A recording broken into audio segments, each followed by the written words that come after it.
婚姻或仿婚姻往往有2块布拉开序幕，一张床单，一张窗帘。序幕拉开的时候，小苏正在铺床，也可以这么说，序幕拉开的时候，夏末正在往窗帘布上装养眼，反正是一回事。小苏跪在床上，她的10只指头一起用上了，又专心又耐心的样子。她铺得很慢，一举一动都是新感受。才9月底，完全是草席的季节，但小苏坚持要用床单。床单的颜色是纯粹的海水蓝，小苏把这块海蓝色的纺织平面弄得平整熨帖，像晴朗海面的遐想瞬间，在阳光普照下面风静浪止。小苏和夏末站在床的这边和那边，他们隔海相望，家的感觉就这样产生了。家的感觉，不论你渴望多久，一旦降临，总是猝不及防，感人至深，让你站不稳。这时候，一列火车从窗下驶过，他们的目光从2楼的窗口望出去，火车就在窗子底下，离他们10几米远，只隔了一道红砖墙。小苏在某一瞬间产生了错觉，火车在他的凝望中静止不动了，仍在旅途的是他们自己。他们租来的小阁楼在每一道列车窗口朝相反的方向风驰电掣。火车过去后，小楼里安静了，小苏和夏末一起向四壁张望。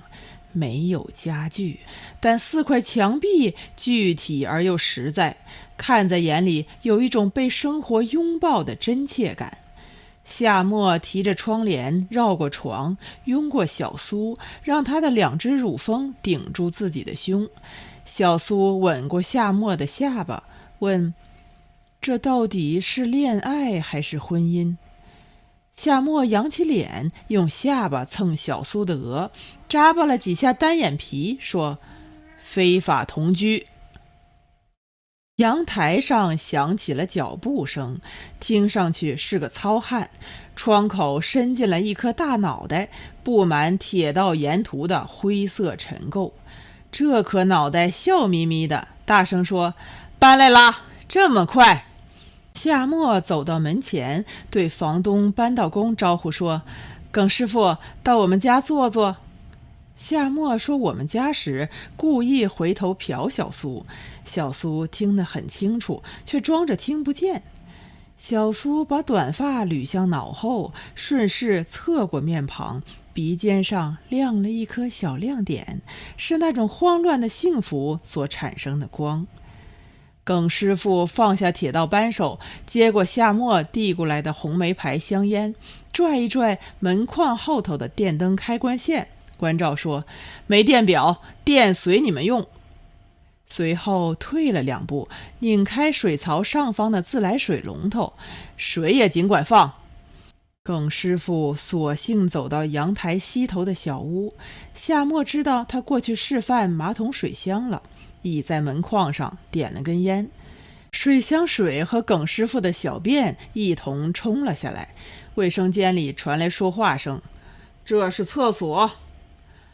耿师傅说话时叼着烟，夏末听得出来，他开始想象耿师傅双手捂在下身，眯眼歪嘴的说话神态。我这房子1个月才100块，哪里找？耿师傅从卫生间里出来，抖着身子往上提拉锁。就是有火车。耿师傅大声说：你反正夜里要画画，也没什么事。夏末跟着他扯起大嗓门说：我们喜欢火车。耿师傅笑着说：你这么大声做什么？我听得见。小苏坐在床的内侧，听2个男人说话。他接过夏末丢下的活，重新调整养眼间距。小苏对门口哎了一声，夏末回过头，小苏瞥一眼南窗。夏末丢了烟，取过一张方凳，往牵丝上挂窗帘。一个孕妇正沿着水泥阶梯拾级而上，手里提着一只竹篮。她身后的楼梯口刚刚停下一辆手推车，是站台和月台上最常见的那种。玻璃上用红漆写着包子、鸡蛋、豆腐干。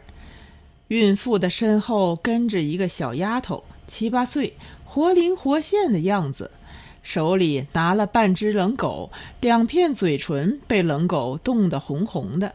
夏末站在方凳上，和中年孕妇隔窗对视，这个角度过于背离常态。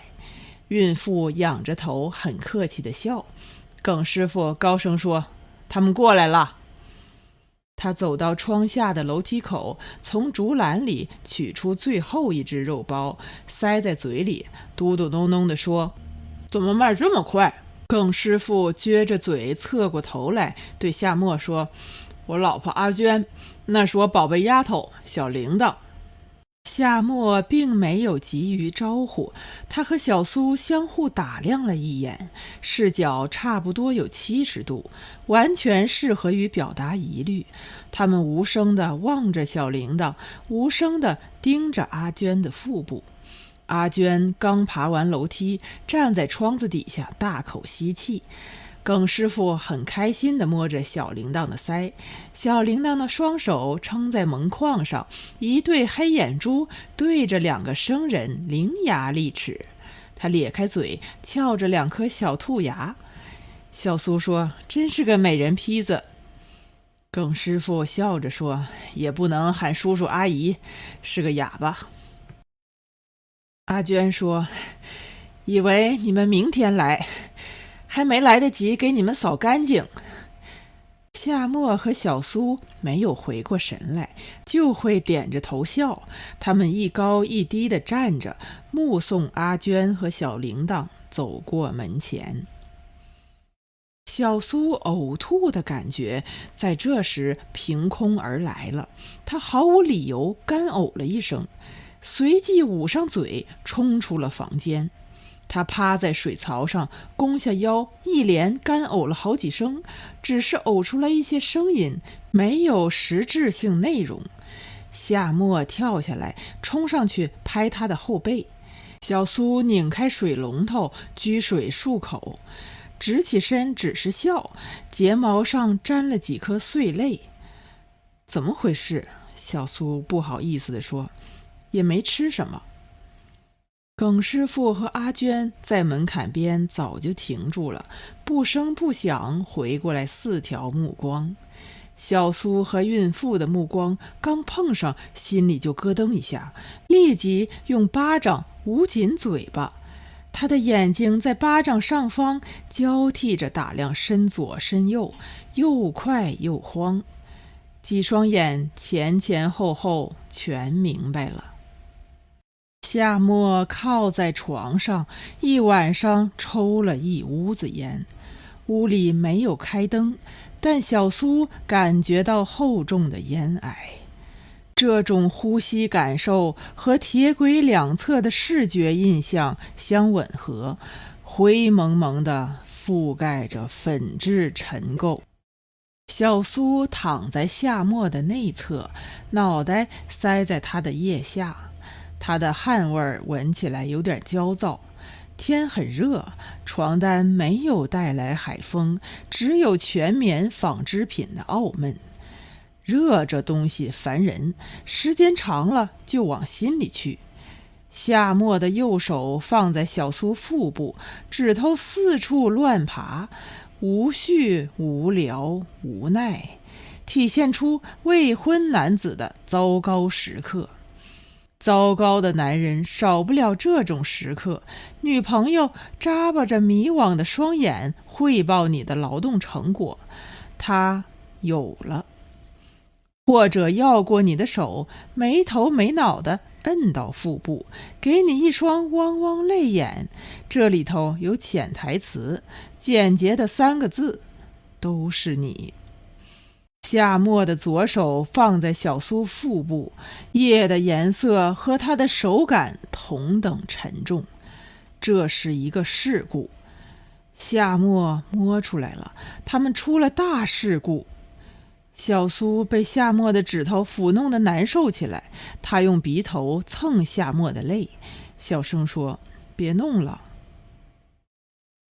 铁轨上驶过来一趟列车，是客车。火车窗灯在夏沫的脸上迅即明灭，夏沫竟然不动，只有脸上的灯光闪来跳去。有一阵，小苏都觉得他是个假人了。小苏推了他一把，他没动，又推了一回，夏沫却下了床去，闷闷地坐到北窗的画架面前。画布一片空白，除了纺织纹路，一无所有。夏沫用指头试一试画布的弹性，原计划明天开始这张画的，可小苏的肚子就那么放不住事，乱了套了。小苏走到夏沫身后，他在走动的过程中碰翻了一只铝锅。小苏站在原处，等那阵响过去。小苏站到夏沫的身后，把手插到夏沫的头发里去，慢慢悠悠，反反复复往后捋。小苏蹲在夏沫身边，问：“想什么了？”夏沫没有回答，过了好半天说：“钱。”小苏说：“我出去做工，你画画，早就说好了的。”夏沫的烟头在黑暗中放出了猩红色光芒，挣扎了一下，随即疲软下去，流露出男性脆弱与男性郁闷。夏沫说：“你现在这样还能做什么？花钱的日子在后头呢，说什么我也要先挣几个回来。”小苏说：“要么你先去做2个月，挣了钱再回来画。”夏沫说：“挣钱算什么？我只是想挣得好看一点，好歹我是个艺术家。”